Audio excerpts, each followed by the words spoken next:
ఈరోజు వాక్య పట్టణం 1 పేతురు 5వ అధ్యాయము 6వ వచనం వరకు. దేవుడు తగిన సమయమందు మిమ్మును హెచ్చించినట్లు ఆయన బలిష్టమైన చేతి క్రింద దీన మనస్కులై ఉండుడి. హల్లెలూయా. హల్లెలూయా. దేవునికి స్తోత్రం.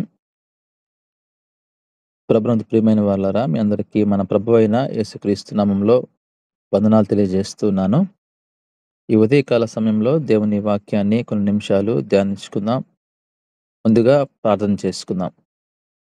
పరిశుద్ధుడా, ప్రేమ కలిగిన తండ్రి, మీకు స్తోత్రం నాయన. ఈ ఉదయకాల సమయంలో తండ్రి, ఈ యొక్క UCY మార్నింగ్ ప్రేయర్లో తండ్రి, మేమందరం కూడా చేరివచ్చిన విధానం బట్టి వందనాలు, స్తోత్రాలు. అయినా మీరు మమ్మల్ని క్షేమంగా కాపాడుతూ వస్తున్న విధానం బట్టి వందనాలు తెలియజేస్తున్నాం ప్రభా. అయినా ఈ యొక్క ఉదయకాల సమయంలో తండ్రి, ఈ యొక్క ఆత్మీయ ఆహారాన్ని తండ్రి మేము తీసుకోపోతుండగా ప్రభా తండ్రి, మీరు మాతో సూటిగా స్పష్టంగా మాట్లాడండి అయినా.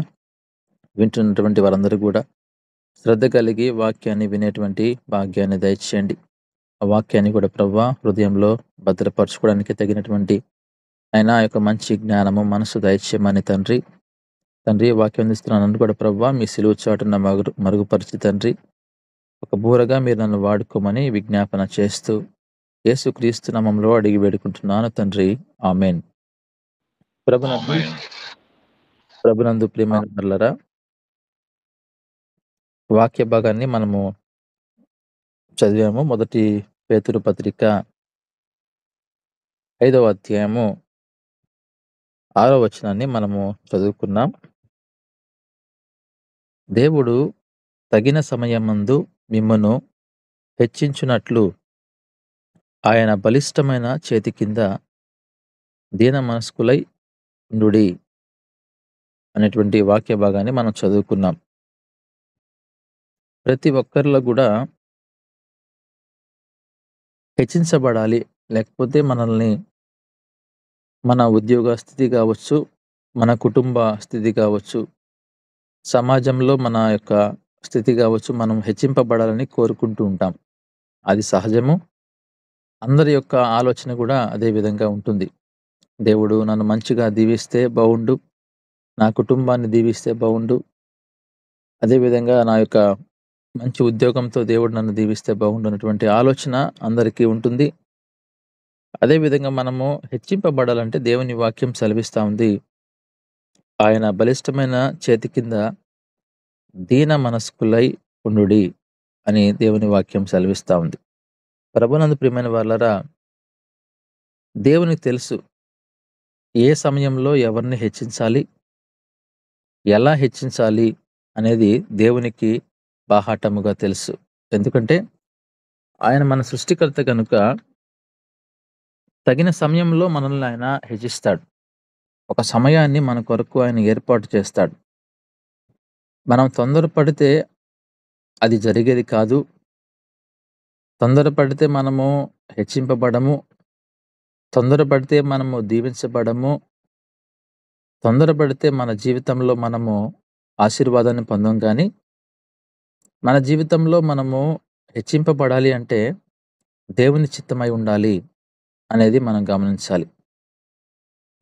ఎప్పుడైతే అది దేవుని చిత్తానుసారంగా, లేకపోతే దేవుని యొక్క ఆ యొక్క సంకల్పాన్ని బట్టి మనము హెచ్చింపబడతామో, ఆ రోజు అది ఆ హెచ్చింపు అనేది ఘనత కూడా తీసుకొని వస్తుంది. అందుకే దేవుని వాక్యము మనం గమనించినప్పుడు తగిన సమయమందు మిమ్మును హెచ్చిస్తాడు. ఒక సమయాన్ని ఆయన ఏర్పాటు చేస్తాడు. ఆ సమయంలో నిన్ను, నన్ను, మనందరినీ కూడా ఆయన హెచ్చిస్తాడు. అయితే ఆయన హెచ్చించడానికి మనం అంటూ కొంత అర్హత కలిగి ఉండాలి.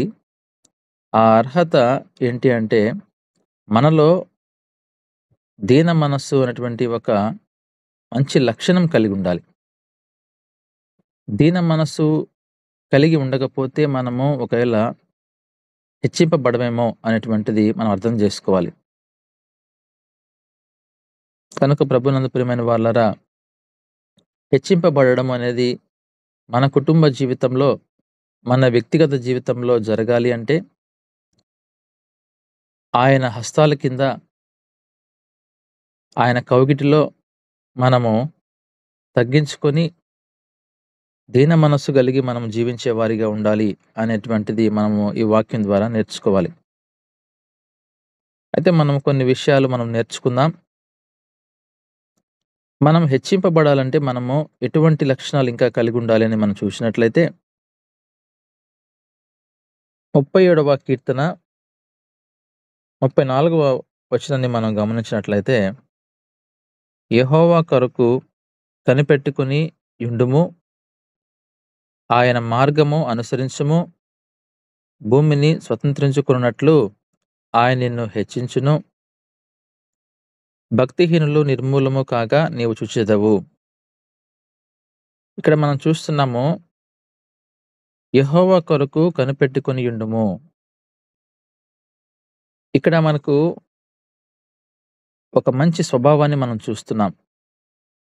ఆశీర్వాదము లేకపోతే దీవెన మన జీవితంలో మనము చూడాలంటే కొంత ఓర్పు అనేది అవసరమని మనం ఇక్కడ గమనించాలి.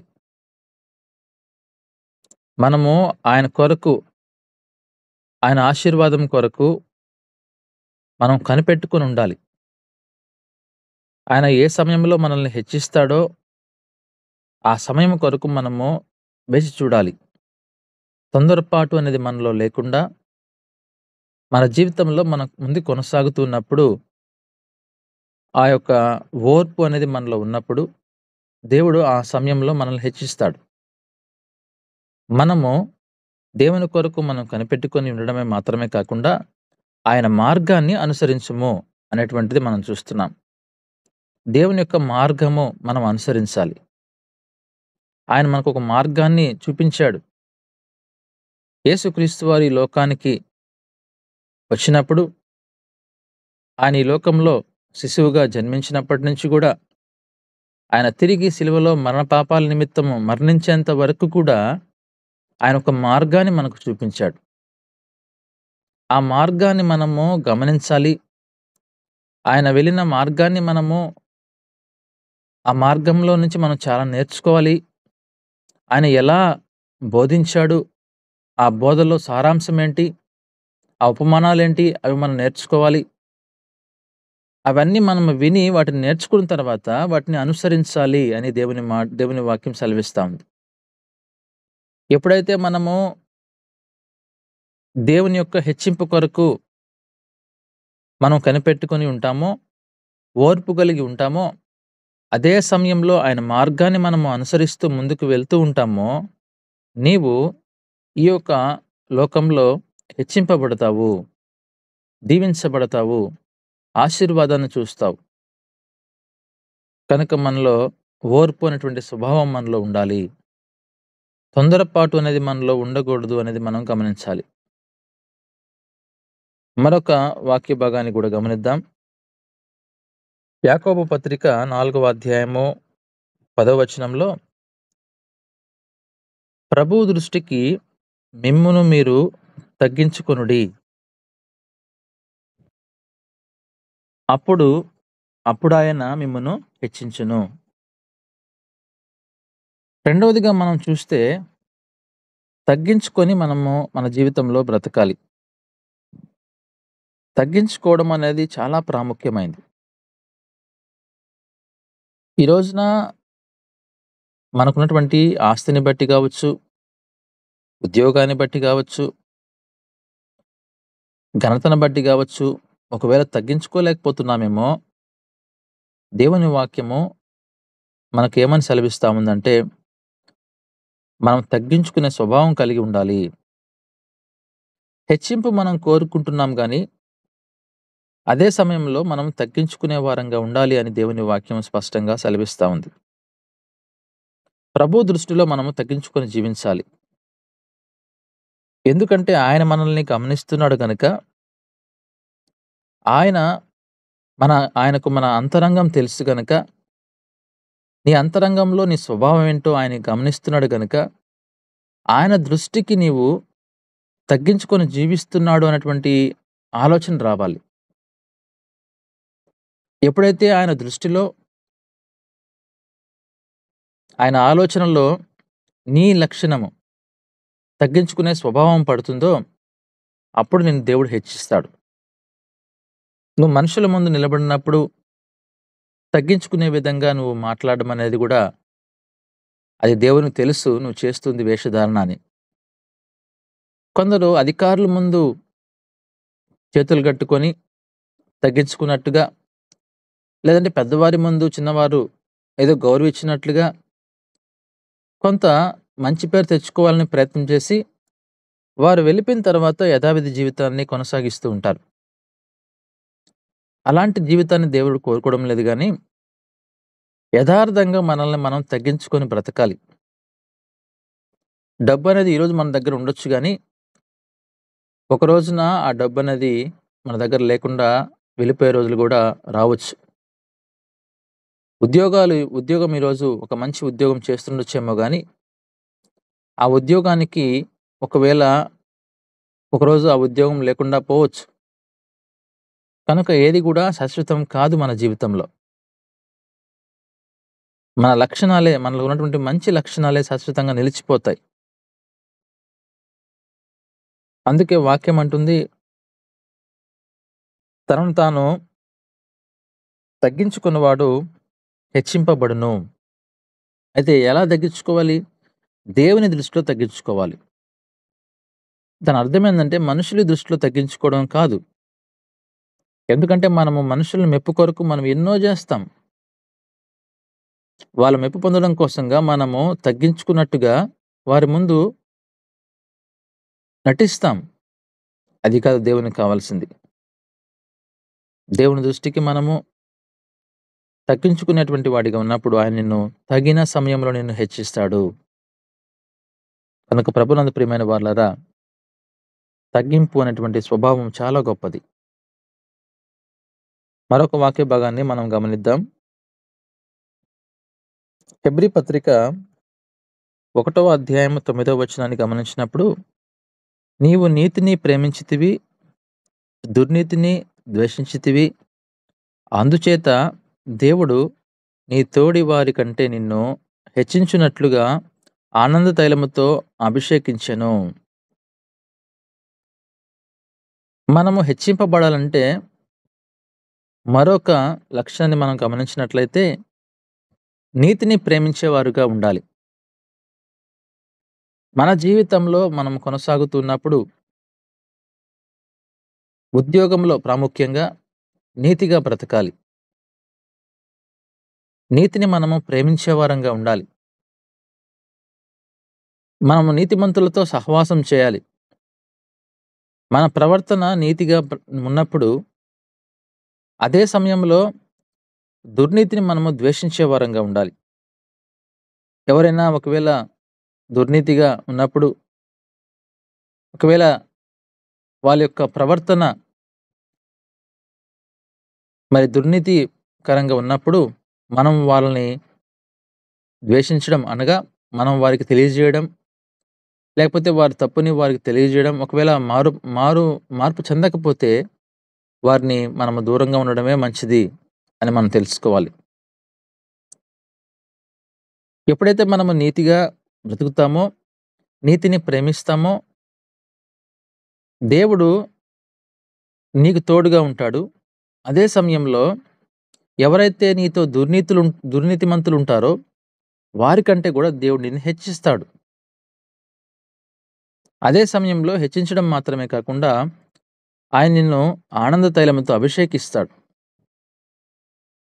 గమనించండి, దావీదు తన జీవితంలో కూడా నీతిగా బ్రతికాడు. చిన్న వయసులో ఉన్నప్పుడు మరి వాళ్ళ అన్నదమ్ములందరూ కూడా వాళ్ళ నాన్న అన్నదమ్ములందరినీ ప్రేమిస్తున్న సమయంలో మరి దావీదు మాత్రము గొర్రెల కాపరిగా ఒక అరణ్యానికి వెళ్ళి గొర్రెలు మేపుకుంటునేవాడు. తండ్రి తనకేమైతే పని అప్పగించాడో ఆ పనిని చాలా నీతిగా జరిగించాడు. అదే సమయంలో అక్కడ అరణ్యంలో ఉన్నప్పుడు కూడా అక్కడ ఎవరు మనల్ని చూడడం లేదు గనుక ఇష్టానుసారంగా బ్రతకకుండా దేవుణ్ణి స్తుతిస్తూ ఆరాధిస్తూ సితారాతోటి పాటలు పాడుతూ తన జీవితాన్ని కొనసాగిస్తున్నవాడు. దేవుడు అందుకే మరి దావీదుని గమనించాడు గనుక, ఆయన నీతిని దావీదు నీతిని ప్రేమిస్తున్నాడని గమనించాడు గనుక, మరి దావీదు లాంటి వాడు రాజైతే బాగుండేమో అని దేవుడు తైలముతో దావీదును అభిషేకించినట్లుగా మనం చూస్తున్నాం. దేవుని వాక్యం ఎప్పుడు కూడా సత్యము అనేది మనకు తెలుసు. కనుక మన జీవితంలో మనం గూడా అభిషేకించబడాలన్నా, మన జీవితంలో మనం హెచ్చింపబడాలన్నా, మనం చేస్తున్నటువంటి మనుషుల ముందు యొక్క నామకార్థకమైనవి లేకపోతే నటన అయినటువంటి ఒక ప్రవర్తన కలిగి తగ్గించుకున్నట్లుగా మనము జీవిస్తే హెచ్చింపబడతామేమో అనుకుంటున్నామేమో కానీ, అది జరగదు. దేవుని వాక్యము దాన్ని అంగీకరించడం లేదు. దేవుని వాక్యం మనకేమని బోధిస్తుందంటే, నిజమైన తగ్గింపు నీలో ఉండాలి. దేవుడు నిన్ను గమనించినప్పుడు నువ్వు తగ్గించి జీవిస్తున్నట్లుగా ఆయన నీ హృదయాన్ని తెలుసుకున్నప్పుడు, ఆయన నిన్ను తగిన సమయంలో హెచ్చిస్తాడు అనేటువంటి విషయాన్ని మనం గమనించాలి. కనుక ప్రభునందు ప్రియమైన వాళ్ళారా, అందరిలో మనం ఉన్నప్పుడు వాళ్ళు ఒకవేళ అనీతిమంతులుగా జీవిస్తున్న సమయంలో, వాళ్ళు ఒకవేళ దుర్నీతి కలిగి జీవిస్తున్న సమయంలో, మనం వారి మధ్యలో వారితో కలిసిపోయి మనం గూడా దుర్నీతులుగా జీవిస్తే, నువ్వు దేవుని రాజ్యానికి చేరడానికి అవకాశం ఉండదు. వారి మధ్యలో మనము సాక్ష్యము కలిగి, నీతిని ప్రేమిస్తూ, నీతిమంతులుగా జీవించినప్పుడు, నీతిమంతుడైన మన దేవుడు మనల్ని నిత్యరాజ్యాన్ని మనకిస్తాడు. ఇది సత్యము. దేవుని వాక్యము బోధిస్తుంది ఇదే మనకు. ఆయనకు కావాల్సింది మన ప్రవర్తన, మన హృదయ అంతరంగము. కనుక ప్రభునందు ప్రియమైన వారలారా, హెచ్చించాలని కోరుకోవడం తప్పు కాదు గాని, హెచ్చింపబడాలని కోరుకోవడం తప్పు కాదు గాని, ఆ హెచ్చింపబడడానికి నీకు ఎటువంటి మనసు నువ్వు కలిగి జీవించాలనేది ఈరోజు దేవుడు మనతో మాట్లాడుతున్నాడు. అదే విధంగా హెచ్చింపబడడానికి తొందరపడడం అనేది మంచిది కాదు గాని, హెచ్చింపబడడానికి దేవుడు ఏ సమయాన్ని మన కొరకు ఏర్పాటు చేసి ఉన్నాడో, ఆ సమయం కొరకు ఓర్పు కలిగి జీవించడం అనేది చాలా ప్రాముఖ్యమైనది అనేది మనం తెలుసుకోవాలి. చూడండి, మరొక వాక్య భాగాన్ని చదివి వినిపిస్తాను. లూకాసు వార్త 18వ అధ్యాయము 9వ వచనం నుంచి మనం చదువుకుంటూ వెళ్దాం. ఇక్కడ మనం ఒక ఉపమానాన్ని మనం చూడొచ్చు. తామే నీతిమంతులమని తమ్ము నమ్ముకొని ఇతరులను తృణీకరించు కొందరితో ఆయన ఈ ఉపమానము చెప్పెను. కొందరి హృదయాల్లో ఎలా ఉంటుందంటే, నేనే నీతిమంతుడిని, ఇంకెవరు నీతిమంతులు లేరు, నేను మాత్రమే మరి అందరిలో కల్లా మంచివాడిని, లేకపోతే నేను మాత్రమే గొప్పవాడిని, నన్ను నేను కనపరుచుకోవాలి, అందరు నన్ను మెచ్చుకోవాలి, అందరు నన్ను ఫాలో అవ్వాలి, అందరూ నా గురించే మాట్లాడుకోవాలి అనేటువంటి వారు చాలామంది మనం సమాజంలో చూస్తూ ఉంటాం. అలాంటి వారి గురించి దేవుడు ఇక్కడ మాట్లాడుతున్నాడు. వారికే వారు గొప్పగా ఫీల్ అవుతూ, ఇతరులను తృణీకరిస్తూ, ఇతరులతో కలవలేక, ఇతరులతో వాళ్ళు కలిసి జీవించలేక, వారిని దూరంగా పెడుతున్నటువంటి వారితో ఆయన అంటున్నాడు, ఒక ఉపమానం చెప్తూ ఉన్నాడు. ఈ ఉపమానాన్ని చెప్పి నేను ముగిస్తాను, అందరూ జాగ్రత్తగా గమనించండి. ఇది మనందరికి తెలిసినటువంటి ఉపమానమే. చూడండి, 10వ వచనంలో, ప్రార్థన చేయుటకై ఇద్దరు మనుష్యులు దేవాలయమునకు వెళ్ళిరి. వారిలో ఒకడు పరిసయ్యుడు, ఒకడు సుంకరి. ప్రార్థన అనేది మనం దేవునితో మాట్లాడుతూ ఉన్నాం. కనుక మనము ప్రార్థన చేయడానికి దేవాలయానికి వెళ్ళారు. పరిసయ్యుడు వెళ్ళారు, అదే సమయంలో సుంకరి కూడా వెళ్ళాడు. అయితే పరిసయ్యుడు అనేటువంటి వాడు కొంత జ్ఞానం కలిగిన వాడు, సుంకరిని మనం గమనిస్తే తన యొక్క జాతి గూడా కొంత తక్కువ స్థాయిగా వారు మరి సమాజం భావిస్తా ఉంది. అయితే పరిసయ్యుడు, సుంకరి ఇద్దరు గూడా దేవుని మందిరానికి, దేవాలయానికి వెళ్లారు. ఎందు నిమిత్తం వెళ్లారు అంటే ప్రార్థన చేయడానికి వెళ్లారు. దేవునితో మాట్లాడదాము, దేవునితో మన యొక్క బాధలు చెప్పుకుందాము, క్షమాపణ కోరుకుందాము అనేటువంటి ఆలోచన కలిగి మరి వీరిద్దరు గూడా దేవాలయానికి వెళ్లారు. అయితే ఇద్దరు గూడా వెళ్ళినటువంటి మంచి ఆలోచన ఇద్దరికి గూడా. ఇద్దరు పరిసయుడ, సుంకర అవన్నీ పక్కన పెడితే ఇద్దరు మనుషులుగా వారు వెళ్లారు. అయితే పరిసయుడు నిలబడి, "దేవా, నేను చోరులను, అన్యాయస్తులను, వ్యభిచారులనైన ఇతర మనుషుల వలనైనను, ఈ సుంకరి వలనైనను ఉండనందుకు నీకు కృతజ్ఞతాస్తుతులు చెల్లించుచున్నాను" అనే మాటని ఇక్కడ చూస్తున్నాం. పరిసయుడు ప్రార్థన చేస్తూ నిలవబడి మంచిగా దేవా అని పిలిచాడు. అంతవరకు బావుంది. తండ్రి అని పిలిచాడు. బావుంది. అయితే వెంటనే కంపారిజన్ చేస్తున్నాడు. నేను చోరుల్లాగా లేను. అన్యాయస్తులను, వ్యభిచారులుగా లేను. కాబట్టి ఎవరైతే ఈ విధంగా జీవిస్తున్నారో వారిలాగా నేను లేను.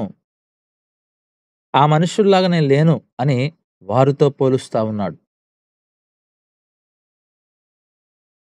మన జీవితంలో ఇతరులతో మనం పోల్చుకోవడం అనేది కాదు గానీ, మన జీవితము ఎలాంటిదో దేవునికి తెలుసు గనుక మనం దేవునికి అప్పజెప్పాలి. కనుక ఎవరైతే చోరులుంటారో, ఎవరైతే అన్యాయస్తులుంటారో, ఎవరైతే వ్యభిచారులుగా ఉంటారో, ఆ మనుషులతో పోల్చుకుంటూ నేను వాళ్ళలాగా లేను. ప్రాముఖ్యంగా నాతో వచ్చినటువంటి సుంకరిలాగా గూడా నేను లేను.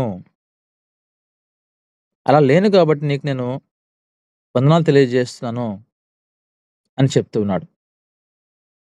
ఇటువంటి ప్రార్థన దేవునికి అంగీకారమా? ఇటువంటి కృతజ్ఞతలు దేవునికి అంగీకారమా? జ్ఞానం కలిగిన పరిసయ్యుడే. కానీ దేవునితో మాట్లాడుతున్నప్పుడు ఇతరులతో పోలుస్తూ, ఇతరుల యొక్క ప్రవర్తనను నిందిస్తూ, ఇతరుల మీద ఏలు చూపిస్తూ మాట్లాడుతూ, ఆ ప్రవర్తన నాలో లేదు గదా! నీకు కృతజ్ఞతలు అని చెప్పి వాక్యంలో చెప్తున్నాడు అంటే, మరి ఆ ప్రార్థన దేవుని అంగీకారం అనుకుంటున్నారా? కనుక ప్రభునందు ప్రియమైన వారలారా, ఈ విధంగా మనం గమనించినప్పుడు ప్రార్థన మనము ఇలా చేయకూడదు అనేది కూడా మనం నేర్చుకోవాలి. అంత మాత్రమే గాదు. ఇతరులతో పోల్చడం అయిపోయింది. తర్వాత చూద్దాం 12వ వచనంలో. వారమునకు 2 మార్లు ఉపవాసము చేయుచు, నా సంపాదన అంతటిలో 10వ వంతు చెల్లించుచున్నానని తనలో తాను ప్రార్థించుండెను. 2 మార్లు నేను ఉపవాసం ఉంటున్నా. అంటే గొప్ప చెప్పుకుంటున్నాడు. 2 మార్లు నేను ఉపవాసం ఉంటున్నాను. నా సంపాదనలో 10వ వంతు కూడా నేను చెల్లిస్తున్నాను. అంటే ఇప్పటివరకు ఇతరులతో పోల్చడం అయిపోయింది. ఇప్పుడు తనను తాను హెచ్చించుకుంటున్నాడు. దేవుడు తెలీదా ఈరోజు మనము ఏమిస్తున్నామని? నువ్వు 10వ వంతు ఇస్తున్నావో లేదో నీకు హృదయానికి తెలీదా? నువ్వు దేవునికి 10వ వంతు లేకపోతే దేవునికి నువ్వు కానుక ఏస్తున్నావో లేదో దేవునికి తెలీదా? దేవుడు నీకు హృదయ అంతరంగమే తెలిసినప్పుడు నీ స్వభావం దేవునికి తెలీదా? ఆయనని గమనించడం లేదా? ఈ రోజున మనం చూసినప్పుడు ఈ పరిసయ్యుడు ఎంత అజ్ఞాని అంటే ఆయన 2 మార్లు ఉపవాసం ఉండేది దేవుడికి తెలీదా? అంటే మందిరానికొచ్చి ఏ విధంగా ప్రార్థన చేస్తున్నాడు? నేను 2 మార్లు వారానికి ఉపవాసం ఉంటున్నాను. నా సంపాదనంతా కూడా వాటిలో 10వ వంతు నేను నీకు చెల్లిస్తున్నాను గదా! అని ప్రార్థన చేస్తే, ఆ ప్రార్థనలో ఎక్కడైనా మనం గమనించండి ఈ ప్రార్థనలో తగ్గింపుందా? ఈ ప్రార్థనలో ఎక్కడైనా సరే విజ్ఞాపనుందా? ఈ ప్రార్థనలో మనం గమనించినప్పుడు ఒక విమర్శ కనబడుతుంది. అదే సమయంలో తనను తను హెచ్చించుకుంటున్నాడు కానీ ఎక్కడ కూడా అక్కడ కృతజ్ఞతలు మనం చూడడం లేదు. విజ్ఞాపన మనం చూడడం లేదు. ఇటువంటి పరిసయ్యుడు మరి ప్రార్థన దేవుడు అంగీకరిస్తాడంటున్నారా? వెంటనే మనకు చూస్తున్నాము. సుంకరి ప్రార్థన గమనిస్తున్నాం. పరిసయ్యుడు దేవాలయంలోకి ప్రవేశించి మాట్లాడుతున్నాడు. సుంకరి దూరముగా నిలుచుండి ఆకాశము వైపు కన్నులెత్తి కన్నుదృష్టిగా నేను ధైర్యము చాలక రొమ్ము కొట్టుకొనుచు దేవా పాపినైన నన్ను కరుణించుమని పలికెను. చూసారండి? ఎంత క్షమాపణ. శుంకర్ అంటున్నాడు, దూరముగా నిలబడ్డాడు. దేవాలయంలో కూడా ప్రవేశించడానికి మరి అర్హత లేదనుకున్నాడేమో మరి. ఆ బిడ్డ దూరంగా నిలబడ్డాడు. ఆకాశం వైపు చూస్తున్నాడు. అయ్యా కనీసము నేను ఈ లక్షణాలు అంటే ఈ యోగ్యత, నీ మందిరంలోకి రావడానికి యోగ్యత లేదేమో నాకు. ఆ ధైర్యం నాకు లేదు నాయన. నీ వైపు నేను చూడడానికి నాకు ధైర్యం లేదు. కళ్ళెత్తి నీ వైపు చూడడానికి నాకు ధైర్యం లేదంటున్నాడు. చూడండి అక్కడ గమనించండి. అంటే నువ్వెంత గొప్ప దేవుడివయ్యా! నేను నిన్ను కనీసం చూడలేని పరిస్థితుల్లో ఉన్నాను. ఎందుకంటే నేను సరిపోను. నా పాపపు దేహము, నా పాపపు కళ్ళు నిన్ను చూడ్డానికి నేను సరిపోనయ్యా. అందుకే నేను కనులెత్తి పైకి ఆకాశం వైపు చూడలేని స్థితిలో ఉన్నానయ్యా. నాకు ధైర్యం చాలదు. ఎందుకంటే ఆ స్థితి ఒకవేళ నాకు లేదేమో అని రొమ్ము కొట్టుకుంటున్నాడంటండి అతను. బాధపడుతున్నాడు. ఎంతో బాధపడుతున్నాడు. అయ్యా నన్ను క్షమించు నాయనా. నా తప్పులు క్షమించు ప్రభువా. నా పాపాలు క్షమించు నాయనా. నేను అయోగ్యుడను ప్రభువా. ఎంత అయోగ్యుడినంటే నేను మందిరంలో కూడా రాలేని పరిస్థితుల్లో ఉన్నాను. ఆకాశం వైపెత్తి నేను నిన్ను చూడలేని పరిస్థితుల్లో ఉన్నాను. నేను పాపిని, నన్ను కరుణించు అని పలికాడంట. 2 వచనాల్లో పరిసేయుడు ప్రార్థనుంటే, ఒక వచనంలో సుంకరి ప్రార్థన ఉంది. గమనించండి. గొప్పలతో కూడినటువంటి ప్రార్థన, విమర్శలతో కూడినటువంటి ప్రార్థన మరి పరిసయ్యుడిది. సుంకరి ప్రార్థన వినయముతో, భక్తితో కూడినటువంటి ప్రార్థన, పశ్చాత్తాప ప్రార్థన, పాప క్షమాపణ కోరుకుంటున్న ప్రార్థన. మరి దేవుడంటున్నాడు, అతని కంటే ఇతడు నీతిమంతుడుగా తీర్చబడి తన ఇంటికి వెళ్ళనని మీతో చెప్పుచున్నాను. పరిసయ్యుడి కంటే సుంకరి నీతిమంతుడుగా తీర్చబడ్డాడు దేవుని దృష్టిలో. దేవుని దృష్టిలో సుంకరి యొక్క ప్రార్థన అంగీకరించబడింది. అంగీకారంగా ఉంది.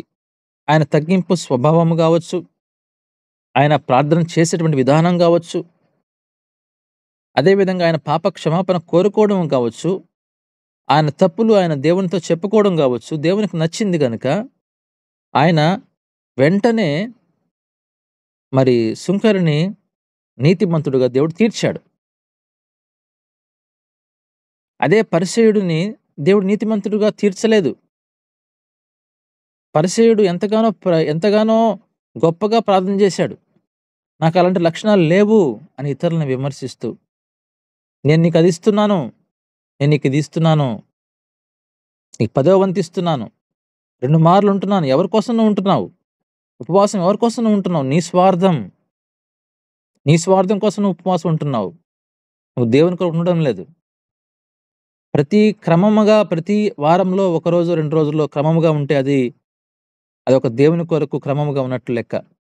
ఏదో నీకు అవసరం ఉన్నప్పుడు నువ్వు ఉపవాసం ఉన్నప్పుడు అది నీ కోసం, నీ స్వార్థం కోసం ఉంటున్నావు. ఈ రోజున మనం చూస్తే ప్రతి వారము 2 సార్లు నేను ఉంటున్నా అంటే అర్థమేంటి? ఎవరి కోసం ఉంటున్నావు? ఆ సమయంలో నీ ఆలోచన ఏంటి?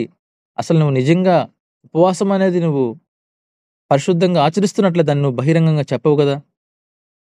ఈరోజు పరిసయ్యుడు దేవునితో మాట్లాడుతుంటున్న మాటలు గమనించినప్పుడు దేవునికి ఆ మాటలు అంగీకారంగా లేవు. దేవుడు ఆ మాటలను ఆయన స్వీకరించలేదు. దేవుడు పరిసయ్యుడిని నీతిమంతుడుగా తీర్చలేదు. ఎంతో విస్తారంగా కొందరు ప్రార్థన చేస్తారు. ఆ ప్రార్థన గమనించినప్పుడు వాళ్ళ గమ్యం ఏంటో గూడా తెలీదు మనకు.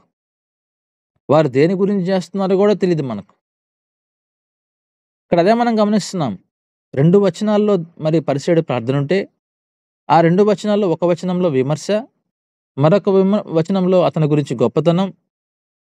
మరి సుంకరి యొక్క ప్రార్థన చూస్తే ఒకే వచనంలో పాప క్షమాపణ, తగ్గింపు స్వభావాన్ని మనం గమనిస్తున్నాం. ఈరోజు మన ప్రార్థన ఎలా ఉంది? దేవుడు మన ప్రార్థన అంగీకరిస్తున్నాడా? అయితే ఈరోజు మనం ఏం నేర్చుకుంటున్నామంటే, తగ్గింపు కలిగి జీవించాలి. సుంకరి తగ్గించుకుంటున్నాడు. తగ్గించుకున్నట్లుగా ఆ యొక్క స్వభావానికి సాదృశ్యం ఏందంటే, మనం మాట్లాడే మాట, మాట తీరు, నీ ప్రవర్తన, ఇతరులతో నువ్వు మెలిగే విధానం, అందరితో ఎలా ఉంటున్నావు, ఇవన్నీ మనము ఒక వ్యక్తి గమనించినప్పుడు మనల్ని చూసి ఆయన తెలుసుకుంటాడు. ఇతను తగ్గించుకొని బ్రతుకుతున్నాడని. నీ స్వభావం చూసి చెప్పొచ్చు. ఇతను తగ్గించుకొని జీవిస్తున్నాడని. కొందరు మాట తీరు కూడా చాలా గర్వంగా మాట్లాడతారు. అది తగ్గించుకొని జీవించే విధానం కాదు. దేవుడంటున్నాడు, తనను తాను తగ్గించుకున్నవాడు హెచ్చింపబడును. నువ్వు కోరుకుంటున్నావు మంచిదే. హెచ్చింపనేది ప్రతి జీవితంలో ప్రతి వ్యక్తిలో ఆలోచన ఉంటుంది. నేను హెచ్చింపబడాలి అనేటువంటి ఆలోచన ఉంటుంది. కానీ అంతకంటే ముందు మనము తగ్గించుకొని బ్రతకాలి గదా! అందుకే వాక్యం గమనించినప్పుడు అతని కంటే ఇతడు నీతిమంతుడిగా తీర్చబడి తన ఇంటికి వెళ్ళెనని మీతో చెప్పుచున్నాను. తనను తాను హెచ్చించుకున్నవాడు తగ్గింపబడుననియు, తనను తాను తగ్గించుకున్నవాడు హెచ్చింపబడుననియు చెప్పాను. ఒకవేళ నువ్వు అందరి ముందు తగ్గించుకుంటున్నావా? అయితే నువ్వు హెచ్చింపబడతావు. ఒకవేళ నువ్వు హెచ్చింపబడుతున్నావా అందరి ముందు, తగ్గించబడతావు. అది గమనించాలి. ఎంత స్థితి దేవుడు నీకిచ్చినప్పటికి కూడా, ఈ ఆస్తియే గావచ్చు, ఉద్యోగం గావచ్చు, ఇవన్నీ గూడా స్థిరమైనవి కాదు. ఈ జీవితమే మనకు స్థిరమైన జీవితం కాదు. ఈ మరణించిన తర్వాత జీవితమే మనది ఆ శాశ్వతమైనటువంటి లోకము, అదే పరలోక రాజ్యం. అక్కడ మనం చేరాలి. అక్కడ మనం శాశ్వత కాలం ఉంటాం దేవుని దగ్గర. కనుక అక్కడికి పోవడానికి మనం ప్రయత్నం చేయాలి గానీ, ఈ లోకంలో ఉన్న వాటిని కాపాడుకోవడానికి, లేకపోతే ఈ లోకంలో ఉన్న వాటి కొరకు తాపత్రయపడడము, అయి చూసి గర్వించడము, తగ్గింపు లేకుండా జీవించినట్లయితే మనల్ని ఆయన హెచ్చించడు. కనుక ఈ రోజున ప్రభునందు ప్రియమైన వారలారా, ఒకవేళ మనము తగ్గించుకోకపోతే నువ్వు హెచ్చింపబడవు. ఒకవేళ నువ్వు హెచ్చించుకున్నట్లయితే ఒకరోజు తగ్గించబడతావు. మన జీవితంలో, మన జీవిత ప్రయాణంలో ప్రతి క్షణం గూడా మనము తగ్గించుకొని బ్రతకాలి. ఎవరి కొరకు? మన కొరకు. అదే సమయంలో మన దేవుని యొక్క ఘనత కొరకు మనం తగ్గించుకొని జీవించినట్లయితే, ఆయన తగిన సమయంలో నిన్ను, నీ కుటుంబాన్ని అనగా నీ పిల్లల్ని గావచ్చు, నీ భార్యని గావచ్చు, భర్తని గావచ్చు, నీ కుటుంబం మొత్తాన్ని గూడా ఆయన సమాజంలో, సంఘంలో హెచ్చిస్తాడు. ఆ హెచ్చించినప్పుడు ఆ హెచ్చింపనేది శాశ్వత కాలం నిలిచిపోద్ది. అటువంటి కృప దేవుడు మనందరికీ దయచేయునుగాక. ఆమేన్. ప్రేమ నమ్మకము కలిగిన మా గొప్ప ప్రియ పరలోకపు తండ్రి, నీ ఘనమైన పాదములకు వెళ్ళలేని వందనములు, స్తుతులు, స్తోత్రములు. సర్వాధికారి, సర్వసృష్టికర్తమైన గొప్ప దేవ, నిన్న నేడు నిరంతరము ఏకరీతిగా ఉన్నటువంటి వాడా, నీకే వందనాలు, స్తుతులు, స్తోత్రాలు తండ్రి. నువ్వు రాజులకు రాజు, ప్రభువులకు ప్రభుడవు. ప్రభా, మీరు ఆయన ఉదయ కాలం ప్రభా ఈ రీతిగా నాయన ఈ సివై టీంలో ప్రేయర్ చేయటకు నాకు ఇచ్చిన అవకాశం బట్టి మీ పాదాల స్తుతులు, స్తోత్రములు. ఎంతమంది అయితే వెలుగును చూడలేక చనిపోయినారో, మీరైతే మమ్మల్ని సజీవ లెక్కలో ఉంచినందులకై నీకే స్తుతులు, స్తోత్రాలు చెల్లిస్తున్నాను. గొప్ప దేవుడు నాయన, మహాగణుడు, మహోన్నతుడు, పరిశుద్ధుడు, జీవము కలిగిన దేవా, జీవాధిపతి యేసయ్యా, నీకే వందనాలు. ప్రభా, మరి నా తండ్రి వినీత్ గారు చెప్పబడిన వాక్యాన్ని బట్టి మీ పాదాలకు వందనాలు. దేవుని బలిష్టమైన చేతి కింద మనం దీన మనస్కులై ఉండాలి అని చెప్పి చక్కటి వర్తమానం మాకు అందించి ఉన్నారు. నాయన, మీరు అవును మాతో మాట్లాడిన ప్రతి మాట ప్రభా, తను తాను తగ్గించుకోవాలి, ఓర్పుగా ఉండాలి, నీతి కలిగి ఉండాలి. తగిన సమయమందు దేవుడు నిన్ను హెచ్చిస్తాడు. ఆ సమయం కొరకు నిన్ను నీవు తగ్గించుకుంటూ దేవుని యందు భయభక్తులు కలిగి ఈ లోకంలో జీవించాలి. ఈ లోకం శాశ్వతమైంది కాదు, పరలోకం మనకు శాశ్వతమైంది. కనుక నీకున్న ఉద్యోగంలో కానీ, నీకున్న ఆస్తిపాస్తుల్లో కానీ, మాటలో కానీ, మరి ఏ విషయాల్లో కూడా నిన్ను నీవు హెచ్చించుకోకుండా తగ్గించుకోవాలి. మంచి ఉపమానం సుంకరి మరి ప్రభు మరి ఆయన పరిచయుడైతే తను తాను ఎంతగానో హెచ్చించుకున్నాడు. సుంకరి అయితే తను తాను తగ్గించుకున్నాడు. ఆకాశం వైపు కన్నులెత్తి చూడటానికి రొమ్ము కొట్టుకుంటూ, అయ్యా పాపినైన నన్ను క్షమించు, కరుణించు అని ఆయన ఎంతగానో తగ్గించుకున్నాడు. ఈ లోకంలో ప్రభా ఎన్ని ఉన్నను మనకు తండ్రి ఎంత గొప్పవారం అయినప్పటికీ కూడా తను తాను తగ్గించుకుంటే దేవుడు హెచ్చిస్తాడు అని వాక్యాన్ని మీరు మాకు వివరించి ఉన్నారు. నాయన కృప కలిగిన దేవుడు, అవును నీ చేతి కింద మేము దీన మనస్కులై ఉండటకు సహాయం దయచేయమని ప్రార్థిస్తున్నాం. ప్రభా, ఓర్పు కలిగి ఉండటకు సహాయం దయచేయండి. నీతిమంతులుగా ఈ లోకంలో ఉండటకు సహాయం దయచేయండి. నీవే మార్గము, నీవే సత్యము, నీవే జీవము కలిగినటువంటి దేవుడు కనుక నీ మార్గం ఎందు ఎల్లప్పుడూ వదలకుండా సత్యాన్ని మా హృదయాల్లో భద్రపరుచుకొని ప్రతి విషయంలో ప్రభా దీన మనసులై ఉండటకు సహాయం దయచేయండి. ఎవడు దీనుడై నా మాట విని వణుకుచుంటాడో వాణ్ణే నిన్ను దృష్టించి చూస్తానని చెప్పిన గొప్ప దేవుడు కనుక అయా నీ కృపలో మేము బలవంతులుగా ఉండటకు సహాయం దయచేయండి. అయ్యా మేమే పాటి వారం ప్రభా నాయన, ఈ లోకంలో మేమే పాటి వారం. మీరు మమ్మల్ని హెచ్చించకపోతే మా ఉద్యోగాలు కానీ, మా ఆస్తిపాస్తులు కానీ, మా తెలివితేటలు కానీ ఏమై ఉంటాయి కనుక ఏ విషయంలో కూడా హెచ్చించుకోకుండా తగ్గింపు కలిగి జీవించటకు సహాయం దయచేయండి. ఇతరుల్ని ప్రేమించే వరంగా ఉండటకు సహాయం దయచేయమని ప్రార్థిస్తున్నాను. నాయనా నీకే వందనాలు, స్తుతులు, స్తోత్రములు. మా గొప్పతనం కాదు, మీరు మా గొప్పతనాన్ని చూడాలి ప్రభా. సుంకరి ఏ రీతిగా అయితే తను తాను తగ్గించుకున్నాడు ఆ రీతిగా ఈ లోకంలో మేము కూడా ఏమో ఉన్నప్పటికీ తెలియగలిగినటువంటి వారుగా ఉన్నప్పటికీ కూడా ప్రతి విషయంలో కృతజ్ఞత కలిగి ఉండటకు సహాయం దయచేయండి. నాయన నీ కృపలో మమ్మల్ని జ్ఞాపకం చేసుకోమని, మరి ఎంతో చక్కటి వర్తమానాలు అందించిన వినీత్ గారిని మీరు జ్ఞాపకం చేసుకోండి. ఆయన కుటుంబాన్ని మీరు దీవించండి ప్రభా. ఈ వాక్యము తండ్రి 30దంతులుగా 60దంతులుగా 100దంతులుగా ప్రతి ఒక్క హృదయంలో ఫలించులాగున సహాయం దయచేయమని మీ చేతులకు అప్పగించుకుంటూ మీ ప్రియ కుమారుడు, మా రక్షకుడు, మా ప్రభు యేసుక్రీస్తు పరిశుద్ధమైన నామములో స్తోత్రం చెల్లించి ప్రార్థించి అడిగి వేడుకుంటున్నాను తండ్రి. ఆమేన్. ఆమేన్. ఆమేన్.